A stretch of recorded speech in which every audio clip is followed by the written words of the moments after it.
políticos são de extrema importância para marcar esse evento em nossa cidade, acompanhando o que vem acontecendo no Brasil, né? Vou fazer um apanhado geral aqui do que é a PEC, pontuar alguns pontos, não vou me demorar muito, porque ainda tem outros expositores, e os pontos mais interessantes, que são os impactos na saúde, na educação e na assistência social, vão ser tratados pelos colegas. Eu fiz aqui uma fila, né, porque o assunto é extenso, mas vamos lá. O que é a PEC 241 propriamente dita? É uma PEC que limita o teto geral dos gastos do governo. O que significa? Significa agora que o governo vai ter um valor fixo para gastar. E essa PEC, esses valores fixos, tem como base o ano de 2016. O que significa? Que o que foi gasto em educação, que o que foi gasto em saúde em 2016 será o valor fixado, corrigido apenas pela inflação dos últimos 12 meses. Em linhas gerais, isso significa dizer que, se foi gasto esse ano R$1 com saúde, os mesmos R$1 vai ser gasto em 2017, corrigido apenas pela inflação do período, tendo por base junho de 2016 a junho de 2017.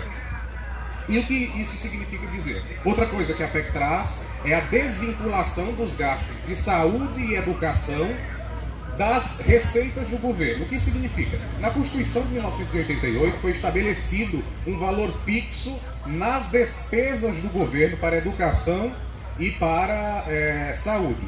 15% das despesas do governo tem que ser gastas em educação, das receitas do governo tem que ser gastas em educação, e 18% do valor da arrecadação de impostos tem que ser gasto em saúde.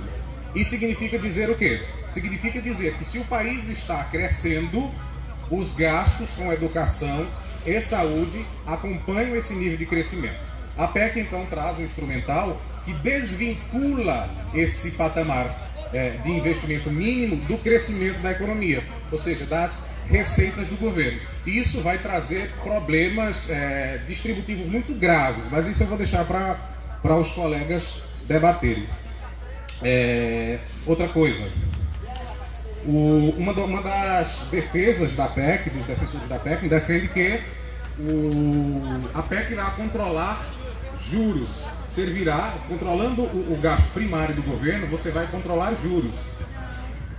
O que acontece é que eles não explicam o mecanismo que isso vai acontecer. Primeiro, o Banco Central, em momento algum, ele diz que os gastos primários aumentam os juros. Os juros é um instrumento da política monetária para conter essencialmente a inflação.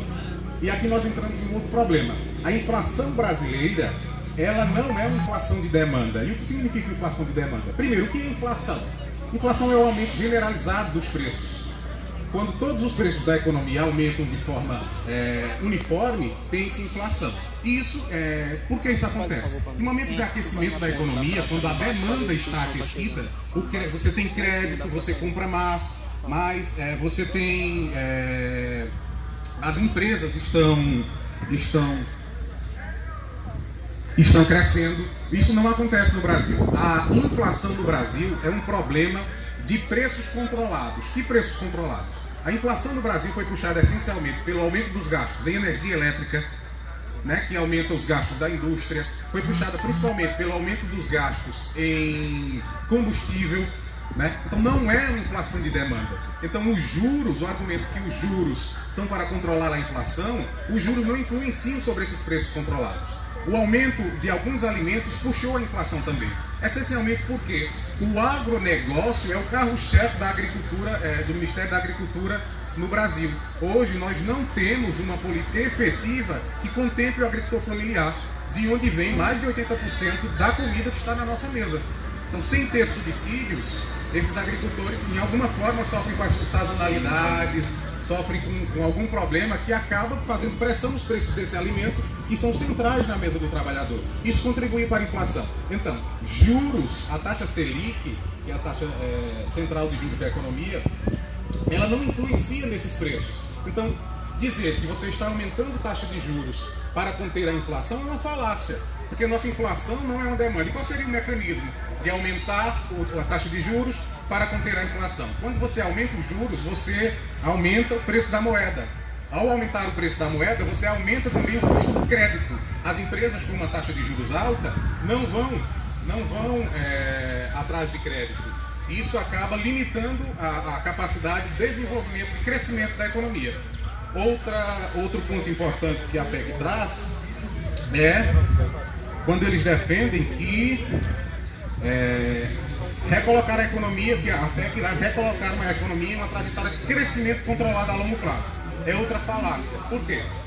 Nos componentes do PIB, ou seja, as variáveis que fazem parte do PIB, em linhas gerais são o consumo, os gastos do governo, investimento e o resultado da balança comercial. O resultado da balança comercial é o saldo entre o que o Brasil exporta e o que o Brasil importa. São basicamente esses os componentes do PIB. Está acontecendo hoje. Com o aumento, com a diminuição, o controle dos gastos públicos com o governo, você vai limitar o consumo.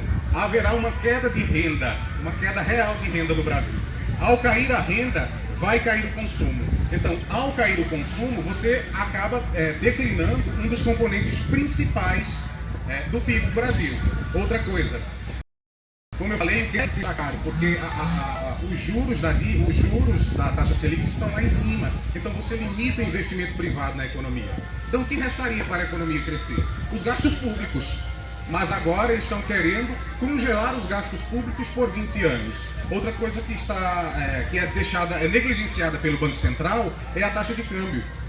O câmbio brasileiro está desvalorizado. E o que significa em linhas gerais? Que significa que está mais caro importar e mais barato exportar.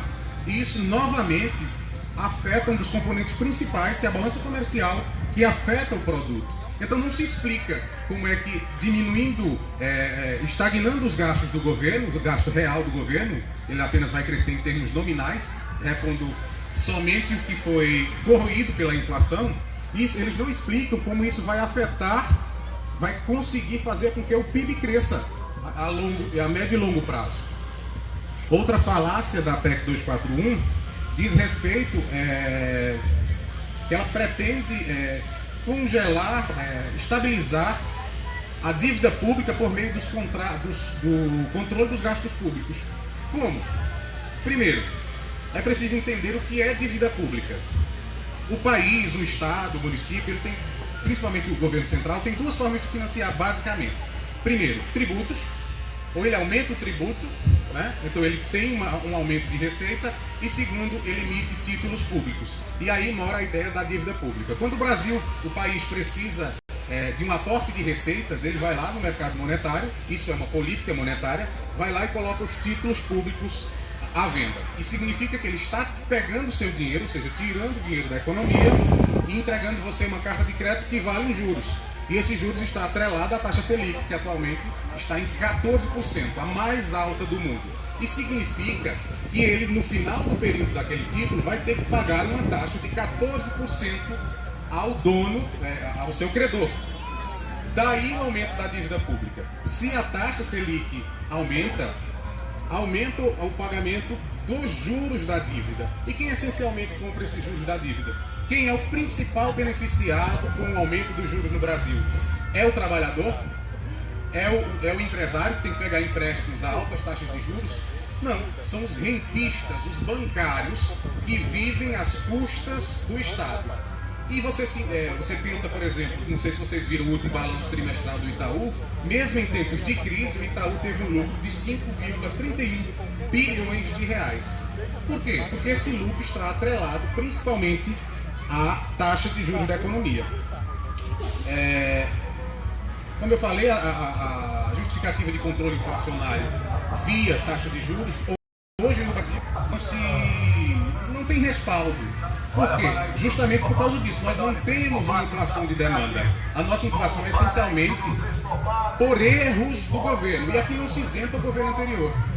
Nós vivemos sim um conflito distributivo, nós precisamos sim de algum mecanismo que controle esse conflito, mas do jeito que está sendo apresentado para nós, esse conflito, antes disso, diminui o tamanho do Estado, porque essencialmente é uma política liberal, diminui o tamanho do Estado. Ao diminuir gastos, você limita as áreas de atuação do Estado.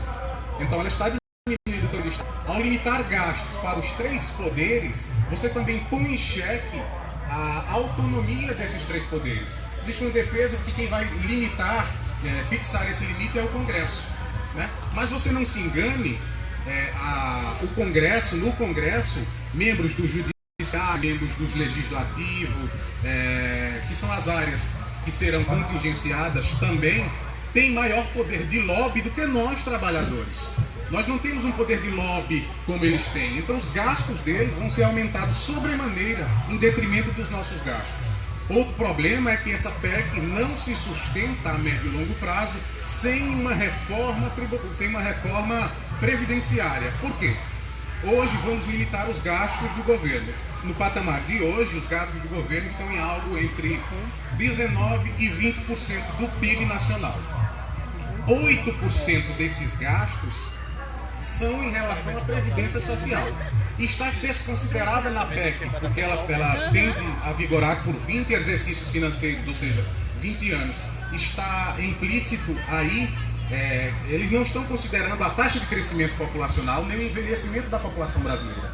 Mesmo com uma reforma efetiva na área da Previdência Social, em 2036, os gastos, projeções de outros economistas mostram que os gastos com previdência estarão em torno de 9%, 10%. Hoje são 8%. O que significa? Significa dizer que você está diminuindo os gastos do governo, mas a pressão a pressão sobre esses gastos está aumentando porque a população está envelhecendo. Quando a população envelhece, a ideia é que mais trabalhadores financiem os aposentados. Só que em 2036 a população brasileira será uma população velha. Enquanto você vai ter poucas pessoas no mercado de trabalho financiando muita gente aposentada, o governo vai ter que subsidiar esses gastos. Não tem outra forma. Então, contingenciando gastos com saúde, educação e assistência social, ele não vai poder tirar a margem que ele vai poder aumentar esses gastos, vai ser muito pequena. Porque 10% desses de 10% do total da arrecadação do governo vai para a Previdência Social. E qual a margem que ele vai ter, por exemplo, para aumentar realmente gastos com a educação? Porque o que vai acontecer é o aumento nominal repondo apenas a inflação passada. Então é uma falácia. Eles dizem, nós estamos limitando o teto. Nada impede que nós investimos novamente, aumentaremos os gastos com a educação lá na frente.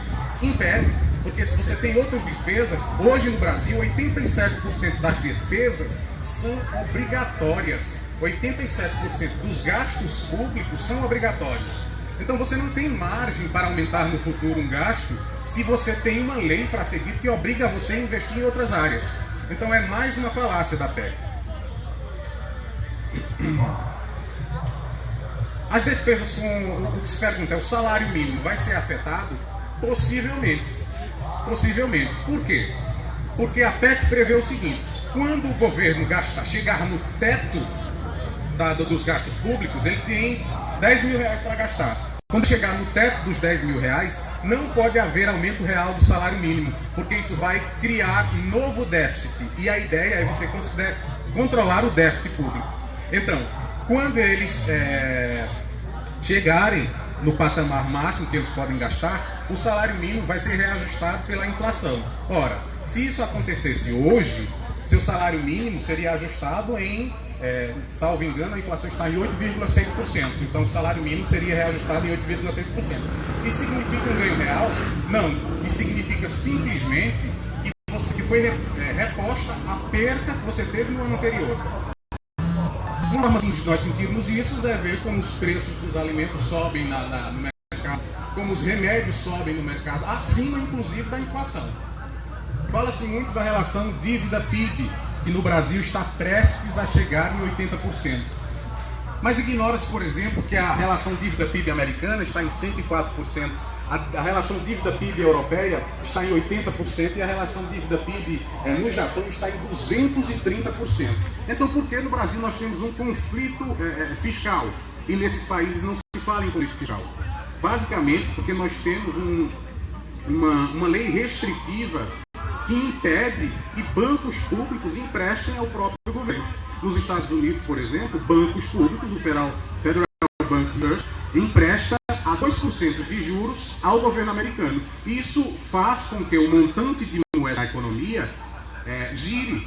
Você não, hoje o Banco Central mantém apenas 5% do PIB em moeda corrente. Países como os Estados Unidos, esse percentual chega a 20%. Então, isso significa que alguma coisa está errada nesse processo. A manutenção das altas taxas de juros só serve para o capital financeiro, não serve para o trabalhador. Outra coisa que a PEC tem que ser vista sobre a seguinte ótica. 3 pontinhos. Só um minuto. A estrutura tributária brasileira é recessiva.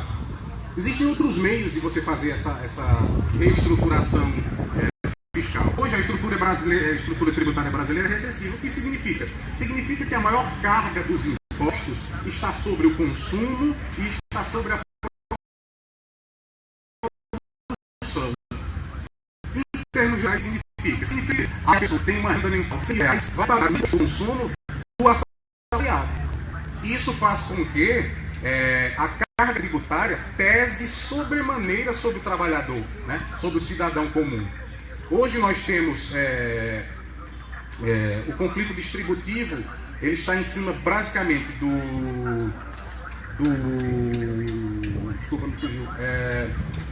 da produção e do consumo, em detrimento da renda e patrimônio. Hoje no Brasil, dos 36 países da OCDE, apenas um não taxa, não tem imposto sobre o lucro real. E que país é esse? É o Brasil. Quantos por cento do PIB seria arrecadado se fosse novamente instituído, porque ele foi extinto em 93, o Fernando Henrique, se fosse novamente instituído o imposto sobre o lucro? Não trata-se aqui de taxar os mais ricos, trata-se de sanar um conflito distributivo que vai levar o país invariavelmente a uma desordem social e econômica.